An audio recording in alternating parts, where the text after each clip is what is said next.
Hi friends, ఈ వీడియోలో మీరు ఎస్బీఐ అకౌంట్లో ఇచ్చిన అడ్రస్ కనుక మీకు ఎప్పుడైనా చేంజ్ చేసుకోవాలి అంటే, ఒకవేళ మీరు ఇల్లు కనుక మారినా, లేదంటే మీ ఆఫీస్ అడ్రస్తో ఉన్న అకౌంట్ అయితే ఆఫీస్ అడ్రస్ మారినా, సో అది చేంజ్ చేసుకోవాలంటే ఒక ప్రాసెస్ ఉంటుంది. సో అది ఎలాగో అనేది ఇప్పుడు నేను చెప్తాను. సో ముందుగా మనం ఈ అడ్రస్ చేంజ్ అనేది ఆన్లైన్ చేయడం అనేది అవ్వదు. సో ఒకవేళ కనుక మీ కేవైసీ అప్డేట్ లేకపోతే కనుక మీకు ఒకవేళ మీ కేవైసీ అప్డేట్ డ్యూ ఉంటే కనుక సో అప్పుడు మీరు యోనో యాప్లోంచి కూడా మేబీ మీ కేవైసీ అప్డేట్ ఆప్షన్ సెలెక్ట్ చేసుకుని అప్పుడు మీరు అడ్రస్ అనేది అక్కడ మీరు అప్డేట్ చేసుకోవచ్చు. బట్ మీ కేవైసీ ఆల్రెడీ అప్డేటెడ్గా ఉంటే కనుక మీకు ఆప్షన్ కూడా ఉండదు. సో మీరు బ్యాంక్కి వెళ్ళే మీరు మీ హోమ్ బ్రాంచ్కి వెళ్ళి మీరు చేంజ్ చేసుకోవాల్సి ఉంటుంది. మీరు మీ హోమ్ బ్రాంచ్కి వెళ్ళి అక్కడ ఈ అడ్రస్ చేంజ్ అనేది అప్లికేషన్ ఫామ్ ఒకటి ఉంటుంది, ఆ ఫామ్ తీసుకోవాల్సి ఉంటుంది. సో ఈ విధంగా ఫామ్ ఉంటుంది. సో ఇక్కడ మీరు to the branch manager state bank of India me branch అనేది అక్కడ ఒకటి మెన్షన్ చేయవలసి ఉంటుంది ఇక్కడ. సో అండ్ నెక్స్ట్ ఇలాగ ఇక్కడ చూస్తే కనుక ఇక్కడ సిఐఎఫ్ నంబర్ మీ పాస్బుక్లో ఉంటుంది. సో అలాగే ఇక్కడ అకౌంట్ నంబర్ అనేది అవి రెండు మీరు ఇక్కడ ఫిలప్ చేసి డేట్ కూడా ఇక్కడ మెన్షన్ చేయవలసి ఉంటుంది. సో ఆ తర్వాత మళ్ళీ ఇలా చూస్తే మనకి ఇక్కడ ఈ ఫామ్లో ఏంటంటే రకరకాల మనకి ఇష్యూస్కి అన్నీ కూడా మనకి ఏం కావాలంటే దానికోసం అంతా సేమ్ అప్లికేషన్ ఫామ్ ఇది.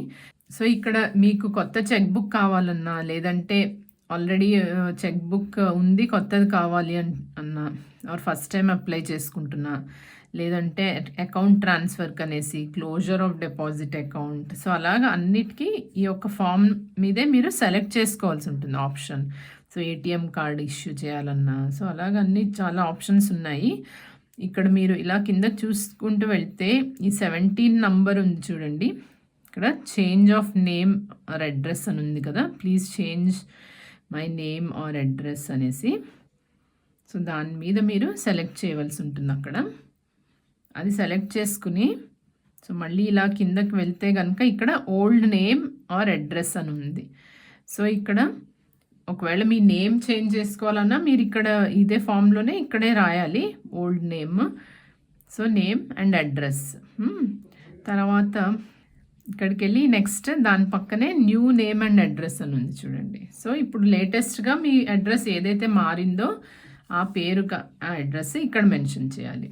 సో ఈ రెండు సైడ్ బై సైడ్ ఉంటాయి. సో ముందుగా ఓల్డ్ నేమ్ అడ్రస్ రాసి అప్పుడు కొత్త నేమ్ అండ్ అడ్రస్ రాయాలి.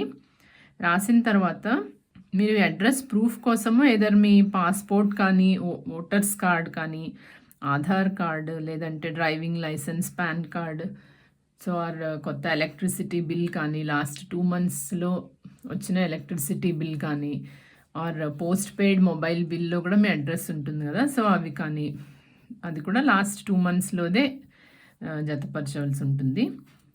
సో ఏంటంటే బట్ మీరు చూసుకోవాలంటే ముఖ్యంగా గమనించవలసింది, మీరు ఏదైతే అడ్రస్ ప్రూఫ్గా సబ్మిట్ చేస్తున్నారో పాన్ కార్డ్, ఆధార్ కార్డ్ ఏదన్నా కూడా, సో అందులో మీరు ఇప్పుడు కొత్తగా మారిన అడ్రస్సే మీకు ఆ డాక్యుమెంట్లో కూడా ఉండాలి. సో అది మీరు కంపల్సరీగా మీరు చూసుకోవాలి.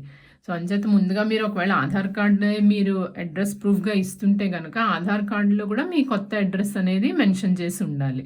సో అప్పుడు దాన్ని మీరు ఈ బ్యాంక్లో అడ్రస్ చేంజ్కి అనేది సబ్మిట్ చేసుకోవచ్చు. సో ఈ విధంగా సబ్మిట్ చేశాక మనం ఇది ఇక్కడేమో సంతకం పెట్టి మన పేరు అన్నీ రాయాలి.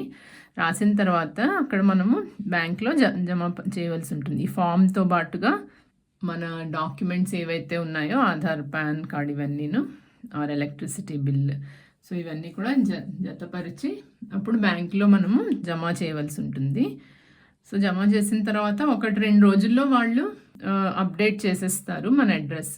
సో మ్యాక్సిమం 2 days పడుతుంది. ఒక్కొక్కసారి కొంతమంది వెంటనే కూడా మీకు అప్డేట్ చేసేయచ్చు, లేదంటే వాళ్ళ దగ్గర మీ డాక్యుమెంట్స్ అన్నీ పెట్టుకుని 1 or 2 daysలో అప్డేట్ చేసేస్తారు. సో ఈ విధంగా మీరు ఎప్పుడైనా అడ్రస్ కనుక మారితే కంపల్సరీగా బ్యాంక్లో మాత్రం మీరు మార్చుకోవాల్సి ఉంటుంది గుర్తుగాను.